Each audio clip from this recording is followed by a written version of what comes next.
దశాబ్దాలుగా చూస్తున్నాం. ఇదేం కొత్త కాదు. చట్టాలు కూడా పనిచేస్తాయా? చట్టాలు కూడా ఎలా పనిచేస్తాయంటే సనాతన ధర్మాన్ని పాటించే వారిపై వైపు నిర్దాక్షిణ్యంగాను, సనాతన ధర్మం పాటించే వారి వైపు చట్టాలు ఎలా పనిచేస్తాయంటే నిర్దాక్షిణ్యంగా పనిచేస్తాయి. అన్య ధర్మాలు పాటించే వారిపై ఎక్కువ మానవత్వం, దయ చూపిస్తారు. ఇంకా దూషణ చేసే వారికి కోర్టులు రక్షణ కల్పిస్తాయి. అయిన వాళ్ళకి ఆకులు, కాని వాళ్ళకి కంచాలు. ఇప్పుడు అది కూడా పోయింది, ఆకులు కూడా పోయింది.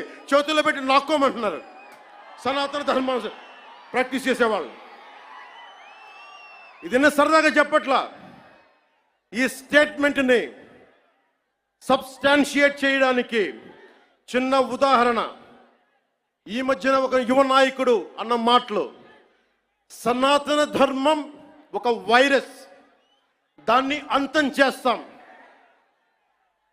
మీరు ఇలాంటి స్టేట్మెంట్స్ ఒక ఇస్లాం మీద జరిగితే వెంటనే దేశంలో ఉన్న కోర్టులన్నీ స్పందిస్తాయి, నిర్దాక్షిణ్యంగా శిక్షిస్తాయి. కానీ సనాతన ధర్మాన్ని బూతులు తిట్టండి, శ్రీరామచంద్రమూర్తిని పాదరక్షలతో కొట్టండి, అమ్మవారిని తిట్టండి, సరస్వతి అమ్మవారిని ఏదైనా చేయండి, ఒక్క కోర్టులు భయపడతాయి కోర్టులు కూడా.